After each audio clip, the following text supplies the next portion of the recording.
And thanks so much to Michael Mann, professor of Earth and Environmental Science at University of Pennsylvania, just awarded $1 million in a defamation lawsuit. Happy birthday to Brendan Allen. I'm Amy Goodman with Juan Gonzalez. The viewpoints expressed in this program are the opinions of the people expressing them and are not necessarily those of Fresh Air Incorporated, its staff, or its board of directors. Hi, this is Al McFarlane, host of the Conversation with Al McFarlane. You're listening to 90.3 FM, KFAI, Minneapolis.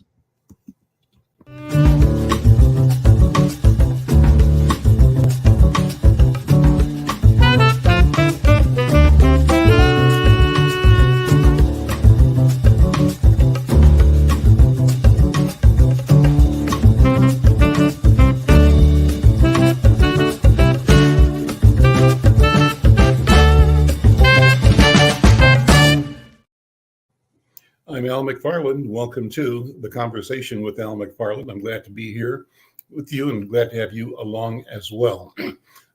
Beautiful, amazingly beautiful and warm Tuesday here on the 13th of February. I can't believe it. I can't remember it ever being this warm, this late, deep into winter. It doesn't feel like winter to me. And I, for one, while I love winter and I love the revenue and businesses that benefit from winter, I also love not having the hassle of traffic and ice and cold and snow. So, this is a beautiful thing to me. Well, thank you for checking us out here at the Conversation. As you know, we're streaming live, not only broadcasting live on KFAI, we're streaming live to kfai.org. We're streaming live to Black Press USA, to Insight News YouTube channel, streaming live to Facebook, to Twitter, and to LinkedIn. Our mission, our goal is simply to connect with you in as many ways as we can. And we invite you to be a part of the conversation. You do that by going to YouTube Insight News MN and click, like, share, join. But you can also communicate with us, and if you want to get involved in this program, send us a note on the chat, and we'll try to bring you in, or at least acknowledge you. Thank you wherever you are for supporting this station, number one, KFAI, powerful station, and for this program, The Conversation with Al McFarlane. Well, what I always have promised is that I deliver what I called robust conversations, and I say today will be no exception. I'm pleased to have two of the young leaders at Big Brothers, Big Sisters of Twin Cities. They call it BBBS. And we're talking about mentorship, why it's important to the community, what it means to people individually, and who are the people that are looking to be mentored, and how can you, whether you're young or middle-aged or older, fit in and support the mission. My guests are two of the team leaders. Princess Awa-Ada Kisob is Vice President of Programs at BBBS. She oversees programming, including community and school-based mentoring programs, the Free Arts Program, and special initiatives. Princess brings strong leadership skills, experience in developing after-school youth programming, and in advocating for women and children. Prior to joining Big Brothers Big Sisters, in early 2023, she was the program director at Missions Inc. programs, where she oversaw their emergency shelter. She also spent more than 6 years in the Hills Youth and Family Services, formerly called Woodland Hills, in Duluth, and most recently as the director of equity and after-school programs. In 2016, she was honored as the Duluth News Tribune's 20 Under 40 award winner, an annual competition that highlights movers and shakers from the greater Duluth community. She was also chosen as an emerging leader with the YWCA's Women of Distinction program in 2017, and she became a certified mental health practitioner in 2018. She serves on the board of the First Witness Child Advocacy Center and Violence Free Minnesota State Coalition. She has a BA from the University of Minnesota Duluth in International Studies with minors in journalism and Hispanic studies. And joining Princess, her colleague and teammate, I would say, is young brother Mario Bradshaw. And Mario Bradshaw is the Senior Community Engagement Coordinator at Big Brothers and Big Sisters. His job is to develop and nurture relationships, genuine relationships within the communities that Big Brothers and Big Sisters are part of. Anything that could benefit or speak to the needs of the matches and programs, he tries to facilitate that. He also helps with recruiting for the variety of programs. He's always in community looking to bring positive role models to be mentors, or bigs as they call them, for the Twin Cities youth. Well, guys, welcome to the conversation. How are you both? Hello, we're doing great. Thanks for having us. Yeah, thank you both for being here. Thank you so much for the work you do. Let's do this. Princess, why don't you give us a Big Brother, Big Sister 101. Everybody kind of knows it, but people don't have a top of mind. So this is a top of mind opportunity. Give people the crisp story about the value proposition of Big Brothers, Big Sisters. Well, here at Big Brothers Big Sisters, our mission is to ignite the power and the promise of youth. And the way that we do that is by bringing young people and connecting them with positive adult role models. We truly believe that having young people connecting and expanding their connection with adults in their lives only allows them to reach their highest potential academically when they think about their career and as they kind of think about the prospects of their future. We believe that, adult role models outside of their family only expand their opportunities and expand their viewpoints of how the world operates and gives them tools to be their best selves. And Mario, how have you come to the work? I told a little about Princess's movement to this position, but what's been your path to get to your work as Senior Community Engagement Coordinator? Appreciate the question. My path was a kind of not the most conventional, I would say. I knew from a young age I wanted to work with youth or be in the community. I know how the community impacted me growing up. I was raised by a single mother. I had an older sister who was around, but we were 7 years apart. So while we were close, we were just doing different things all the time. So I was by myself a lot. I know the people around me really shaped me, whether that's friends or like my friends' parents, teachers. So I knew from a young age, like these people really helped me become who I was. And I wanted to pay that forward in some realm.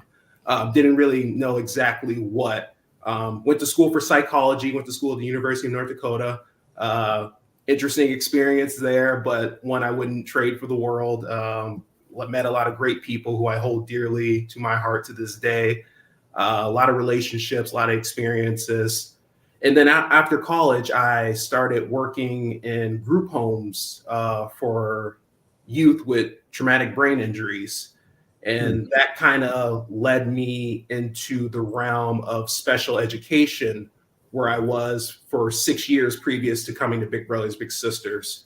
So working with youth, different, whether it's emotional behavior disorders, whether it was anything on the spectrum of autism.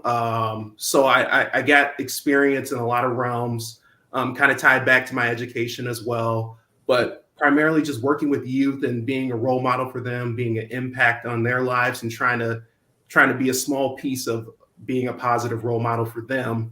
I knew that I wanted to continue that in everything I did. So that led me to Big Brothers Big Sisters, knowing that they're a reputable organization, agency that carries a lot of weight in the Twin Cities. I felt like I can get in, I can make an impact, I can be genuinely myself, representing the communities, listen to youth, listen to parents and guardians, and really tap into what the community needs from us and how we can help benefit and ignite that promise or that power and promise of youth. That's awesome. I'm Al McFarlane. This is the Conversation with Al McFarlane. My guest today, Princess Awa-Ada Kisob. She's Vice President of Programs at Big Brothers Big Sisters here in Twin Cities. and her colleague, Mario Bradshaw, who is Senior Community Engagement Coordinator at the organization. And so, Princess, let me ask you to sort of stretch out on why mentorship is so important in our community. And how does our community respond to the call? Have we been forthcoming, or are we responding in different ways? What are your thoughts? Yeah, well, I think, mentorship has a collective impact, not just on the young people, but on their family and on the mentor themselves. I think for a long time, we've been telling the story about how mentorship just impacts the youth, which I think is the highlight of the story, of course. But even as the adults who surround that young person are also impacted by that relationship as well. The other thing that we know is that mentoring relationships really do ignite and allow young people to feel like they have a cheerleader, like they have someone in their corner. It's creating another safe space and a safe individual for them to connect with and to feel like they're being heard. And I think, in a world where there's a lot of people telling young people what's good and bad for them in their lives, a mentor is someone who is going to meet them where they are and be non-judgmental, as well as like sharing their personality and their personal desires. I always used to talk to young people about, it's not about what you know necessarily, which is still very important, but a lot of us can attribute our success to who we know and to that we've made. And so I really think that what mentorship really does is it really creates connections in a new way that's really intentional. Our team does a lot of incredible work to make sure that when we are matching young people with positive adult role models in the community, that it's beyond skin deep. A lot of folks are saying like, I want a mentor that looks like me. And I think that that's valuable. But I think the work that we really do on our end, and you can probably hear this from parents and caregivers who will say, wow, you all made a match. I couldn't have even imagined that. Like I couldn't believe you could find someone this perfect for my child or for the young person in my home, because we are really doing our best to really identify, what is this young person's aspirations? What are the challenges that their experiences? What are their unique experiences in life that they've had?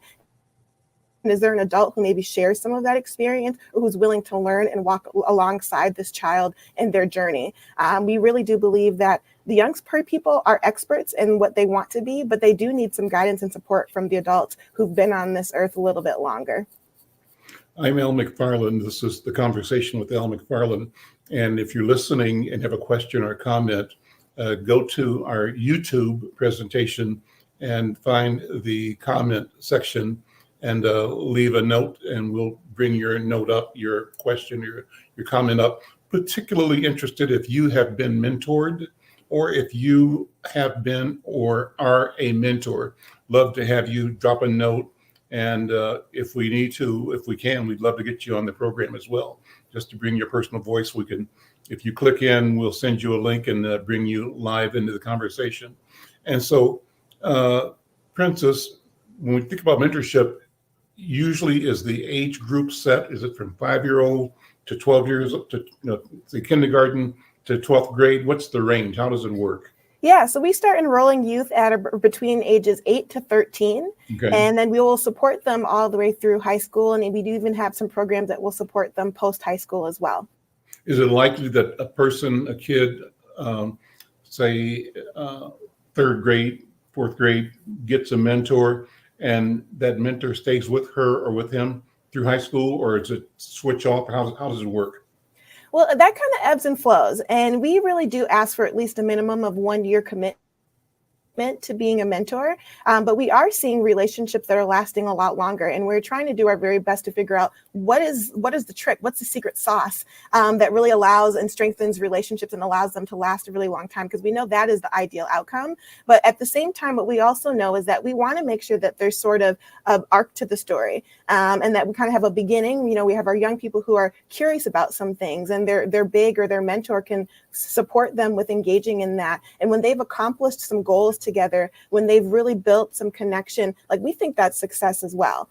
So I think there's various ways to identify success, and it's not necessarily the length of time. I always like to compare it to, like, I have teachers in my life that I might have had for only 1 year. I will never forget the impact that they had on their life. It was beyond profound. So it's not necessarily the length of time, but it's the quality of the relationship that it rises above all. So really thinking about, like, how is this mentor expanding this youth's possibilities and allowing them to explore? How are they providing support in tough times and in good times and in bad times? And how are they challenging this youth's growth and really challenging them to be their very best self all of the time? And how do they show care? How do they show that they love them or that they care about them? And I think that's extremely critical. And a lot of those tenets come directly from research from the Search Institute. So how does Blue Cross, not Blue Cross, Big Brothers Big Sisters support itself? How do you fund this apparatus? How large is the company? How many people are involved in the day-to-day operation, number one? I mean, I think everybody kind of generally knows about Big Brothers and Big Sisters, but people probably don't specifically know how it works and what's the glue that holds it together outside of goodwill and good intention of volunteers and a dedicated staff that tries to match, and is always seeking to identify those with needs. But tell me about the organization itself. What's the size, the scope, and the history of it to the degree that you can tell me? Because I want to get that kind of framework out there to talk about how people can plug in. Absolutely. Either to be a volunteer or to donate money or to support legislation. I mean, we'll talk about the ways people can help the whole work of mentoring go forward. I'll let Mario get us started on this one. Go ahead, Mario. So Big Brothers Big Sisters Twin Cities, we've been in the Twin Cities for over 100 years now. We are a nonprofit, so we do rely on the community. We rely on donors. We rely on partners, any sort of or other organizations, any sort of businesses to bring in money to help us fund our programs. All the money that is donated to us stays in the Twin Cities. So anything that's brought into Big Brothers Big Sisters Twin Cities stays in the Twin Cities, goes directly to our programs, goes directly to our matches. It enables us to do a lot of cool things out and about in the community, enables us to have a lot of cool events for our matches in-house, enables us to provide certain like meals or resources for our matches. It really gives back to our programs and what we're trying to do with listening to community and listening to our youth. So as far as like our size, the Twin Cities agency, what are we at, Princess? Are we at like 55 staff? Yeah, we're about a small army of 55. So we're not huge, but that's staff members. Staff members, yes. Yeah. So for the Twin Cities agency specifically, the HR and leadership and everybody's done such an amazing job bringing in good people who are dedicated to the work, dedicated to the mission, dedicated to community. So although we're not a super large bunch, being about 55, I feel like the voice is very, very large in scope and that we do a good job making sure that we're out hitting the ground, trying to reach our goals of any sort of funding we need for programs or any sort of funding we need for development or to bring on additional staff to sustain the programs we want to provide for youth and families and et cetera. Princess, was there anything that I missed in that part? No, I mean, I think you hit the nail on the head with that. But, even though we are a small team, we're considered a large agency across the Federation. So there's about 240 other Big Brothers, Big Sisters across the country. And we're considered one of the larger agencies serving about 2,600 littles in our program. And we're hitting about five different counties in the metro area between Hennepin, Ramsey, Anoka, and parts of Dakota and Washington. And so we're really spread out and we're making big impacts in all of these communities in different ways. And so sometimes that is our traditional, what we're well known for, one-to-one community-based matching. But we also do have site-based programs programs where we're going into schools or we're working with corporate partners and bringing our young folks into that space. And then we also have our free arts program, which is also working with other nonprofits and providing mentoring in those environments. So although we're a small team, we hit the ground, we get into the community, and we're trying to do more of that and build better relationships in a more authentic, meaningful, and ideally mutually beneficial way. 2,000 littles, right? Is that the right word? 2,000 Yeah, at a 2,000. given time. Does it ebb and flow, or is that generally the number that your organization can has the capacity to handle? It certainly ebbs and flows. And I can tell you that, as most organizations, companies, whether you're a nonprofit or not, we were impacted by COVID substantially. And knowing that site-based and school-based programs was a really large component, in a lot of places we completely shut down. So we're building back up right now. And I think we have the capacity to serve more youth, but even before we're able to serve more youth, we're trying to get more volunteers. And that's really that's the component that's really missing is in order for us to support young people and ignite their power and their passion, we need to get adults on board with recognizing that they have things to give. They are perfectly fine just the way that they are, and that we're here to support them and coach them in any way that we can, if possible, to give them the confidence to take a leap of faith and join us in this mission.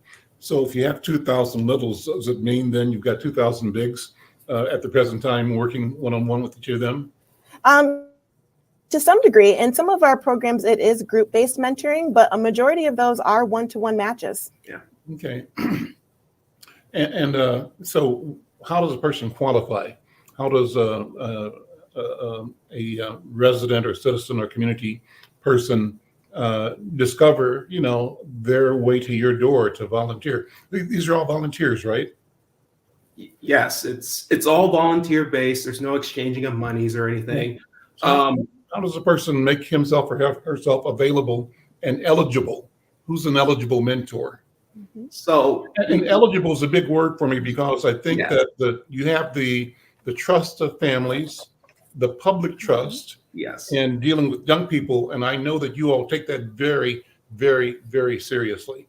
So talk about, how a person gets to where he or she is deemed eligible and worthy of supporting a young person as a mentor. So I'll start by saying, we have mentorship programs, and we're a mentorship-based organization. So we throw around the word mentor a lot. What we mean by mentor is just being a positive role model on a young person, positive influence, somebody that can be there and help them with guidance, somebody who's going to be reliable, somebody's going to be consistent, somebody's going to show up and see them for who they are.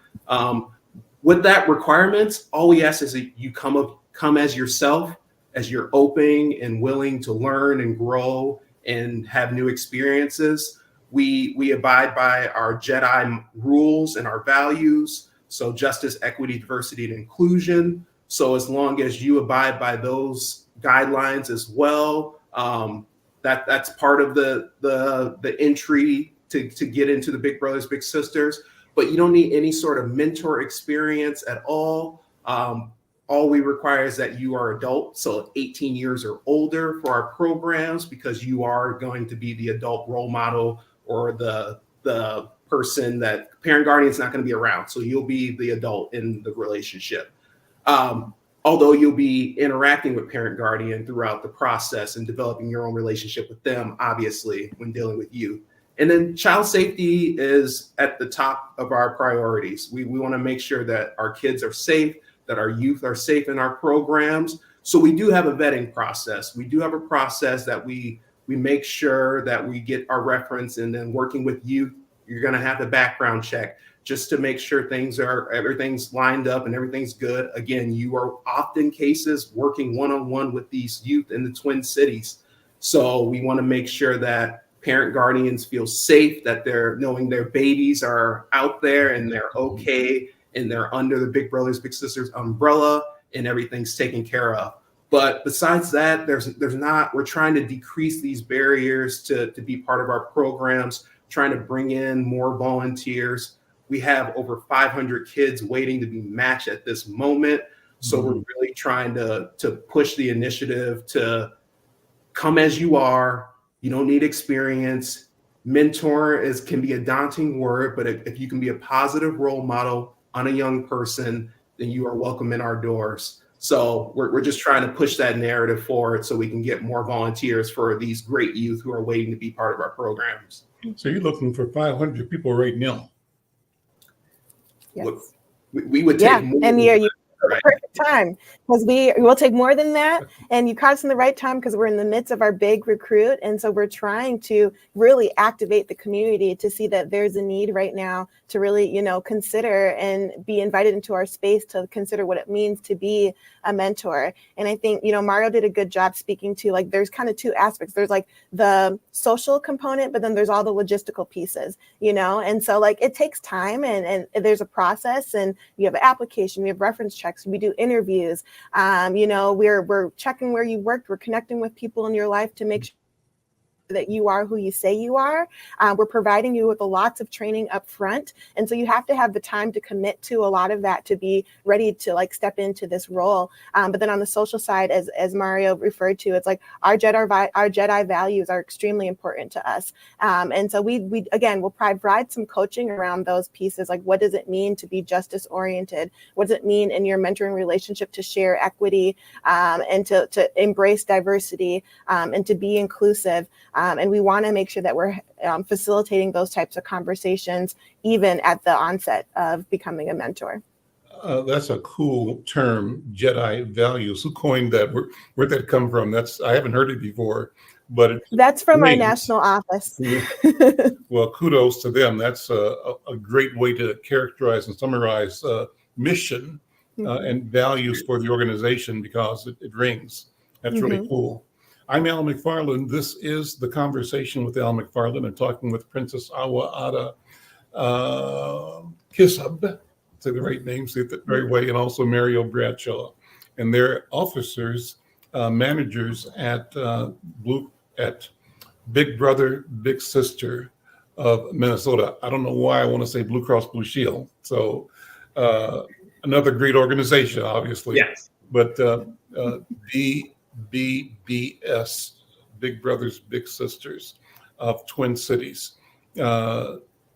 Princess Vice President of Programs, and Brother Mario is doing the community outreach, community engagement for the organization. Let me ask you to sort of both tell your personal stories. What does mentoring mean to you personally, Princess? Are there stories you want to share that sort of reflect, the impact that mentoring has on your life, and how you've had impact on other lives as a mentor, or even managing the process? Yeah, I mean, mentoring and mentorship is kind of a cornerstone of who I am. I'm actually a former little of this very program. So I literally experienced the benefits of what it means to be a little and to have a big, and the value that adds to your life. I also believe that mentors in various stages of your life are critical to your development. So whether that's a coach, whether that's a teacher, whether that is an advisor in college or wherever, a colleague, a supervisor, a boss, I think mentors can take many shapes or forms. And I think I like to encourage people to think about, where are all those places that you have informally mentored somebody, because a lot of folks assume that they don't have that skill, but I think it all shows up in us in some way, shape, or form, one way or another. So for me, mentorship is really everything to me. And I've also had the pleasure and the honor of being able to mentor a young person as well. And I think I learned so much about myself in that process, and understanding even simple things like patience, or being open to sharing power, and creating space for dialogue and talking about things that, maybe I have no idea about, being willing to learn from a young person. I think that's the other piece. I think that I feel like through mentorship, I was given a platform to feel like I have something of value to bring into this space. And I think even, becoming a mentor later on in life, I realized this young person is opening up my eyes in ways that I could have never imagined before. So I just think that the learning goes both ways, and that like young people always have value to add into our community. So that's one way I think that mentorship has really impacted my life. And I think on the flip side of like supporting mentoring relationships, I think, there's something really powerful about being the fly on the wall that gets to kind of hear every person who's involved in this relationship speak to just the growth that they're experiencing. So I know that we have folks on our team who are in constant contact with parents and caregivers. And you can even see from the very beginning of their support calls to even 6 months later to a year later and onward, how they'll talk about how their child has become more expressive, how their child has just blossomed in various different aspects of their life due to the power of mentorship.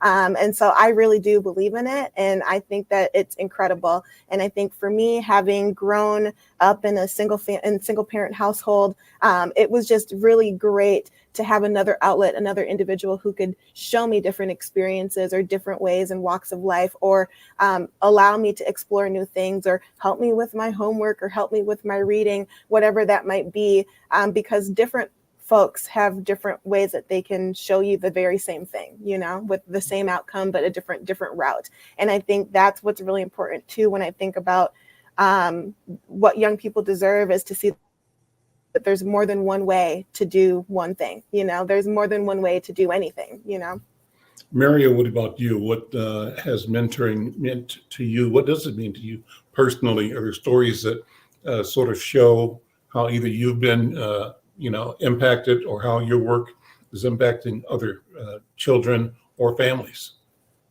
Yeah. So, as I touched on a little bit earlier, raised in a single parent household. So I had my mom and my sister there, and they were great support and positive role models. I still ask them advice to this day, still close to this day.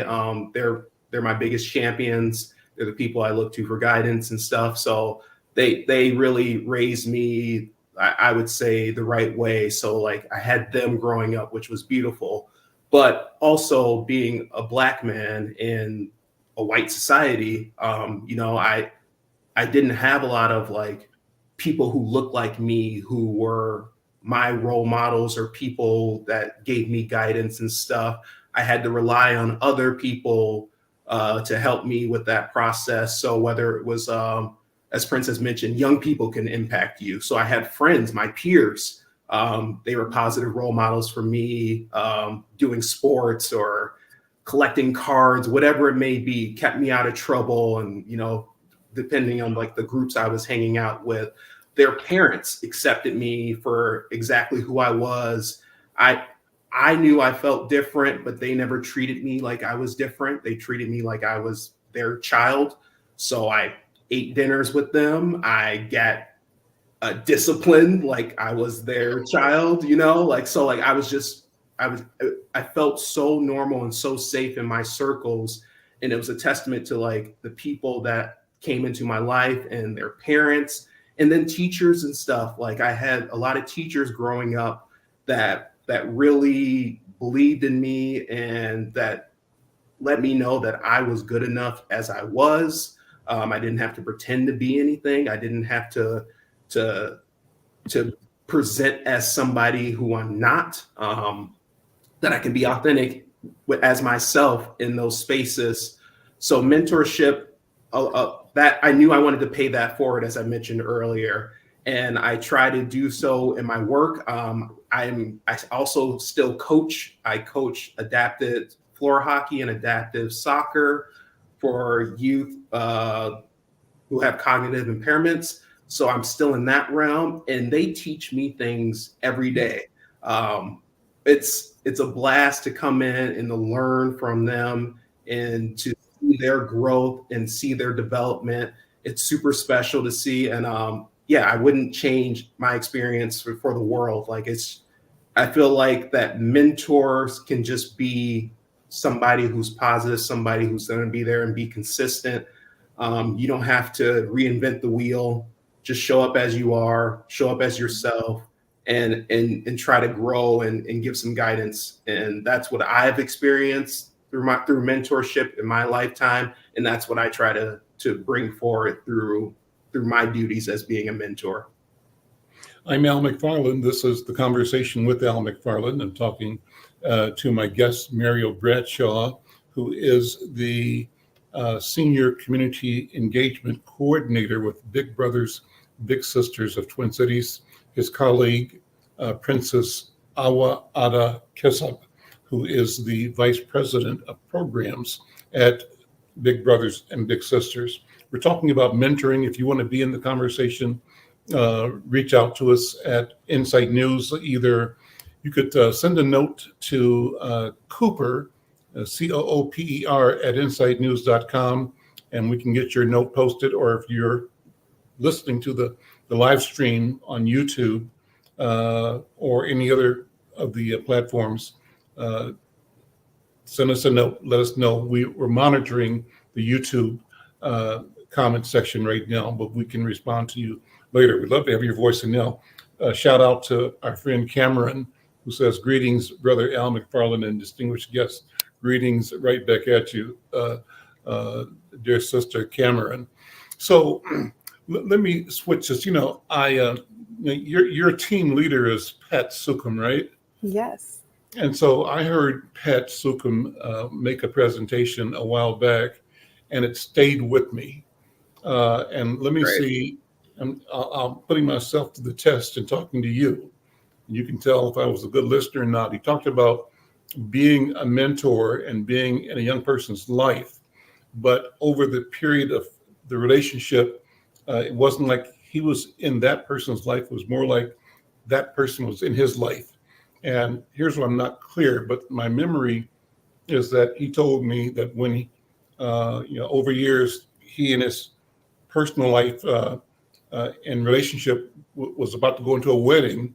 I think he said his mentee was part of the wedding. Am I remembering that correctly? You remember that correctly. And so I said, that's cool. That's really cool that you have such a deep attachment to somebody. It's like family, and then when something major, hopefully good, probably good or bad happens, they have that connection with you that is part of your celebration. If it's an illness, probably part of your healing. If it's a disappointment, probably part of your resilience and bouncing back from it. But that's the value of connecting. And it was just clear in the story he told. And you all are telling variations of the same story. And I say this to say that when you tell a story, people remember. And I just remember it now that Pat talked about being a mentor and how deeply he was involved. And I was so impressed with it. And you all are saying the same thing. So you said you got 500 people, 500 young people on the wait list. How does that wait list grow? And is that the universe of people who need mentoring? How big is the challenge? And therefore, how great of an opportunity is there for community to respond, to rally, to know that community can bring the solution that young people seek? What do you think, Princess?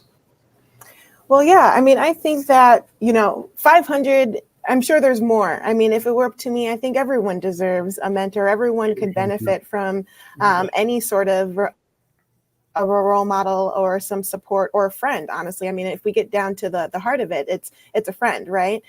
We could all use a friend that can support us through challenging situations. But I think our 500 waitlist folks and folks that are waiting right now come to us through word of mouth. That's one of the ways that people hear about our program because their parent or the parent or caregiver themselves was a former little in the program, and they had such a phenomenal experience that they want to allow their children to embark on that same or similar journey. We also find out that we get referrals from teachers, from schools, from social workers, from therapists who might recommend that a young person can really benefit from a mentor in their life. Because we know that mentorship really does impact the way a young person sees themselves, but also sees the world full of possibility. And so there are a lot of avenues that people get to us, but a majority of it is through word of mouth. Awesome, Mike. There's a note from Pat. Pat, how you doing, my friend? Thank you for your note. He says, everyone deserves a mentor, and I so agree. And Pat, thank you for your leadership, your service to the community, and for developing this team of consummate professionals. I'm so impressed with Brother Malcolm and Sister Princess. This is a wonderful conversation. And Pat says, thanks for shining a light on big brothers and big sisters of Twin Cities and the need for support from the community. So that's what we're talking about.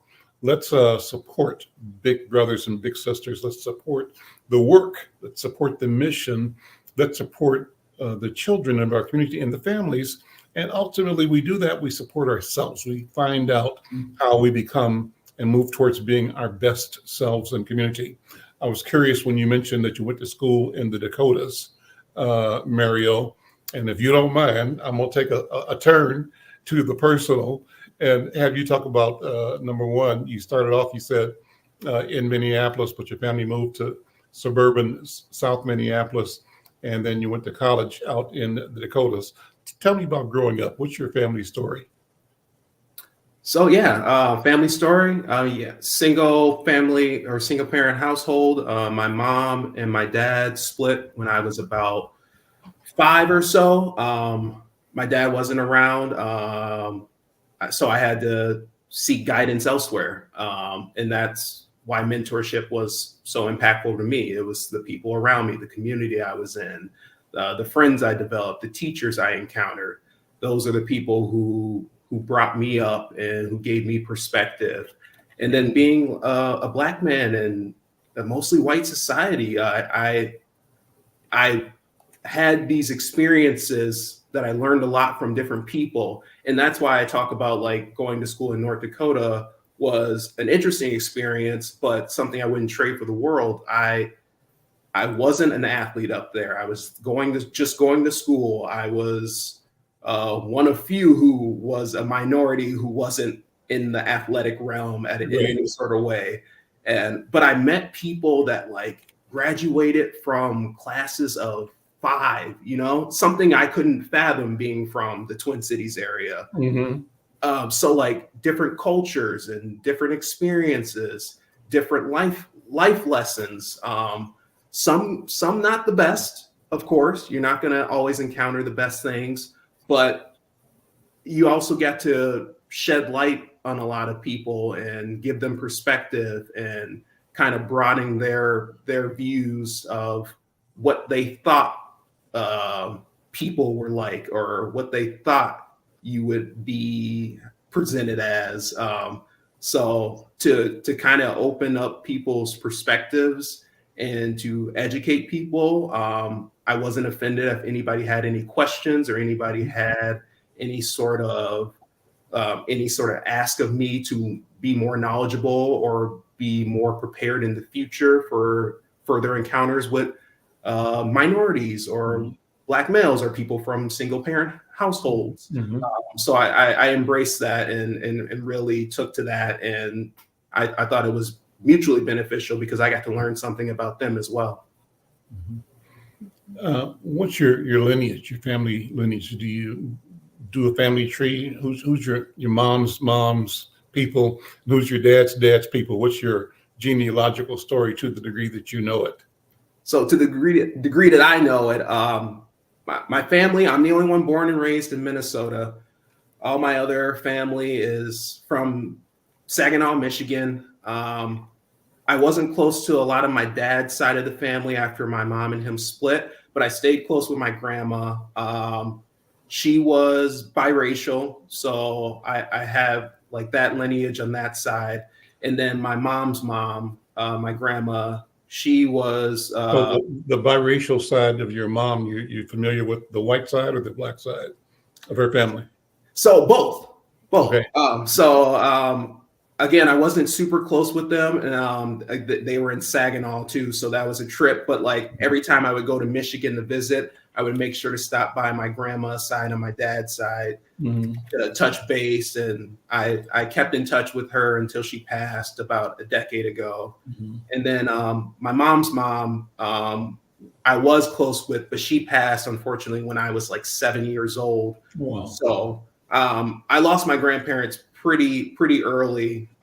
So that part of me was something I didn't get to experience, and something I was kind of jealous about. Like my friends growing up, their grandparents were heavily involved and they got to experience that and stuff. And I kind of felt like, hey, I didn't grow up with a dad. I didn't have grandparents. So I felt like I missed some pieces there. But through the relationships I built and through the mentorship that came my way from various situations, I felt like that I got those valuable pieces from elsewhere. Princess, your story. What's your family story? What's your lineage? Yeah. I love your name, Princess. I got my screen small here. I'm reading it, so I read it properly. Princess Awa-Ada Kisob. Yeah, beautiful name. Thank you all so much. So my family and I am from Cameroon. I was born here in Minneapolis, Minnesota, but my lineage is I'm Cameroonian. So I am the child of two immigrants, two individuals who came to this country seeking a different life, different opportunities than what they would have had otherwise. And so my name, Awa means princess and Ada means first daughter. And I feel like sometimes, growing up, part of my mom's, I think, desire to link me with a mentor was because there were things about this world, about this country, about this space that she didn't necessarily have all the answers to or didn't necessarily know. And I think when I, shared earlier about how young people have the power of teaching, young people have the power of being educators, that was really prevalent in my household because there were things that as I was learning, I'm teaching that to my mom and vice versa. We're growing together in this space. And so, yeah, my family, I have a very large extended family here in Minnesota and in the United States. Although I am an only child, so I was just raised just my mother and I, but I grew up with a lot of cousins, a lot of aunts, a lot of uncles. Here or home in Africa? Here in the Twin Cities. Yeah, okay. Here in the Twin Cities. Lots of folks is there a fairly large Cameroonian community here? Yes, there is. Yeah. Okay. Grew up really being able to be steeped in what that culture really looks like, what that means. And so I was able to learn a lot of those traditions along the way. I'm probably missing a lot of things that I could share about my family lineage, but I feel honored to have that connection to that tie. And I'm grateful for the opportunity to be able to share that. I appreciate, how far science and technology has come where, my brothers and sisters here can say, I've traced my lineage back to Cameroon or other, West African or Central African countries. And it's an opportunity for us to continue to grow and learn from one another. I think that I have had the blessing of being connected to a lot of friends who really, ingratiated me with a lot of what American culture means. What does that look like, because I had my culture in my household, but I had my culture at school. And I think all of those pieces are in community, and all of those pieces made me who I am today. Tell me about your visits home to Cameroon. Yeah. My first one, I was a little too young, so I can't speak to that. But I think one of my most memorable visits to Cameroon was when I was about maybe 7 or 8 years old. It was shortly after the passing of my grandfather. And so it was a really big deal.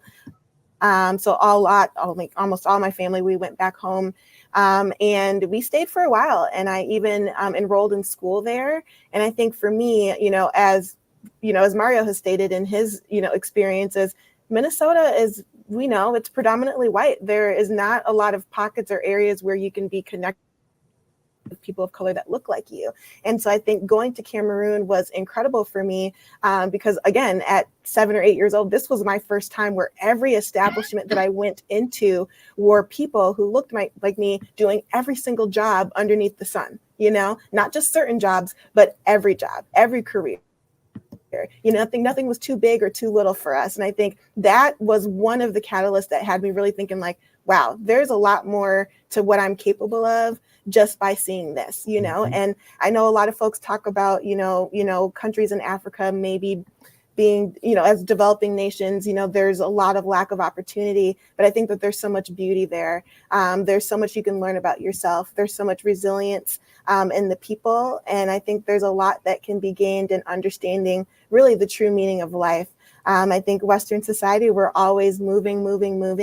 And I think, being in Cameroon and even other areas and other parts of the country that I've traveled, or parts of the world that I've traveled to, I've really learned that sometimes it's important to slow down. And I think when I think about the values that we've just recently instilled at Big Brothers Big Sisters, relationships is our number one value, because connection is so critical and so important. And I think in other parts of the world, we see that relationships are so extremely valued, and that connectivity really, I think, boosts people's quality of life and their well-being, knowing that they're not alone in this world, they're not alone in this space. So that was my little tangent, and I had to bring us back naturally. Good one. Good doing that. That's great. To my producer, Cooper, I just sent you a file, and if you get it, I want you to pull it up.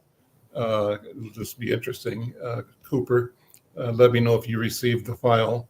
And it's a file that is a story we wrote. I wrote it, my wife and I wrote it, and the story was entitled Kings and Elders Connect in a Royal Visit to Community. And it's a story about the visit of His Royal Majesty King Abumbi II, who was the Fan of Bafut. And I mentioned before the program that I had this wonderful opportunity to visit with him. And you said he might be a cousin of yours, right? Cooper, if you got that, pull it up so we can look at it. And I want to talk about that for a second, because it was really a wonderful program. He says he's waiting on the email. In fact, I could share it from my, I'd rather have you do it though, but I could also share it from mine. He's got it coming up now. So I'll have you guys look at this, and I'll send you a copy of this after we're done, Princess. Let me know when you've got it up. Is it up, Neil? Yeah. There we go. Is that your relative? Or you're not sure? I'm not sure. I'm going to have to check some sources on that. Okay. But it's for those who are listening on radio, it's a picture of the King, His Royal Majesty, King Abumbi II. He's the Fan of Bafut, King of Bafut is what I interpret that to mean. And Cooper, if you scroll down, it's a wonderful little compendium. There's a picture of him with our king, our local king and leader, Spike Moss, and the Fan. And scroll down some more. I'll describe the pictures for those who are listening on the radio, who are watching with their ears. There's a nice photograph of some of the elders of the community. The Fan is there, flanked by Sister Liz Moore. She's the next one has departed. Sister Liz Samuels, Mother Liz Samuels. And then next to her, a recent guest on the program, Ni-Ora Hoax, who was an installed chief in Ghana. And Kelly, I can't remember Kelly's last name, it was one of Spike Moss's collaborators at the Way. And the next photograph down includes the Fan visiting with some of the elders in the community, including, Kelly Hardiman was her name. I'm looking at the cut line now. And on the second photograph, a picture of Pastor Ian Bethel. Ian Bethel's a regular on this program, talking about the work of the police community, unity community task force, trying to keep us at the table in the pursuit of justice in police work in the community. And along with him is the former, now deceased, rest in peace, Randolph Stanton, who was a state legislator and an entrepreneur. And then the Fan is in the middle. Next to him is Dr. Peter Hayden. And next to Turning Point, regular guest in the program. And next to him, Dr. Clarence Hightower, who used to run the Urban League, who now runs the Hennepin Action Program. And great guys. More pictures. I'll make this available online at Insight, but it's a good story. And what's rich about this, Princess, is it shows us being connected, and that we have to grow out of, and Mario, you kind of described this, grow out of being artificially confined to the margin of existence, having our minds and our aspirations both crowded and clouded into a sea of nothingness, and us being told that that's the way the world is. The world is not that way. Right. And we have to, by our action and by the responsible use of technology and communication, but also by storytelling, keep the imagination of the world alive and vibrant and accessible, so that change can happen everywhere, all the time, for everyone. But we have to be committed to that. And I think that really fits right into bringing this back, Princess, to the mission of the big brothers and big sisters, keeping worlds open, alive, and accessible. What do you think? Yeah, 100%. I think it's all about connecting around stories and sharing our experiences, making sure that everyone feels seen, heard, valued, and understood. All of these pieces are so incredibly important. And it speaks to just why it's important to connect and why it's important to share your histories and connect with people whose histories might be slightly different or different than yours. But there's always value in that, because through that, you end up actually realizing how connected and how much you actually have in common, rather than what you have, rather than your differences. And I think that's one of the things that we wow people with every day, is that, we are diving deep so that we can find those threads of commonality and bring people together. Well, we got about 3 minutes left. I want to make sure that we use this time to offer the invitation to invite people to step up and to, be counted as a part of the solution. Mary, I'll start with you. How do you move somebody off of just a position of, I just don't know, not that I don't like it or not aware, just haven't thought about it? How do we get them from there into the stream of action? Yeah, that's the magic question right there. That's what we're trying to achieve. Just please check us out. Head to bigstwincities.org/volunteer. Look at our page, look at what we're about, look at what we represent. We are in the middle of a campaign right now. We're the big recruit, trying to bring in volunteers to be positive role models for the youth in the Twin Cities. It's a great way to give back, great way to be part of the community, great way to experience new things with youth and within the community. Great way to really tap in and to be present in the spaces that we work and we live. So trying to get to that 240 mark, as you see on the screen, in 60 days. We have a couple weeks left. By the end of the month, we're still about 100 volunteers away. So we're really, really hitting the ground, tapping into our communities, tapping into the people around us. We really need to knock some of the numbers down on that 500 plus youth waiting. A lot of great kids just wanting a positive role model, just wanting somebody to connect with that's not parent, guardian, or sibling, looking for a little bit of guidance, looking for a little bit of fun. Doesn't take much on your end at all, just a couple hours a month to connect with somebody and really impact their life for the better. Princess, got about a minute left. Final thoughts?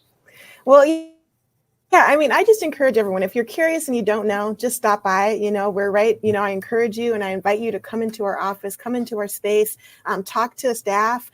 We have lots of opportunities to engage with folks who are already bigs. If you just want to pick their brain about, like, what does it actually feel like? Or was it, because everyone's nervous the first time for the most part. So sometimes it's just kind of like, just making sure that, like, your feelings are okay and that they're normal and they're valid, because the reality is, like, it is an investment. It is nerve-wracking, but it's totally worth it. And I can say it, Mario and I can say it all we want, but I think it's even best when it's heard from the source. And so I'd love to invite folks to come to our big socials. So these are curated events specifically where current bigs, take some time out of their schedule to sit down and have panel discussions or just informal discussions with prospective bigs, people who are thinking about getting their toes wet and, dabbling in a little bit of mentoring, and they can hear right from the source a little bit about what that looks like. So yeah, I certainly encourage folks to check out our big socials. I know we'll be having a big brunch coming on. Maybe Mario, you can remind me of what date that is. But if you like some food, we always have food. We always have a good time. And I would be so thrilled to meet some new folks. Well, listen, guys, thank you so much for being here. Thank you for your story, your voice, for sharing your experiences. Thank you for what you do. And thank you for the organization that you support and that you work for. The work that you do with big brothers and big sisters of Twin Cities. One last question. What's the balance? Do you need more big brothers, more big sisters, more of both? How does it show up? Mm-hmm. Well, we definitely need more big brothers. Okay. And we especially want more big brothers of color. The women are showing up. Men are not. The women are showing Which is okay. So brothers, it's on you. Mario, okay. Step up. We got to step up. We got some work to do. That's Thanks, right. guys. Yeah. We'll see you later. Take care. Bye-bye. Thanks, Mr. Thank McFarlane. you. Appreciate it. Bye-bye.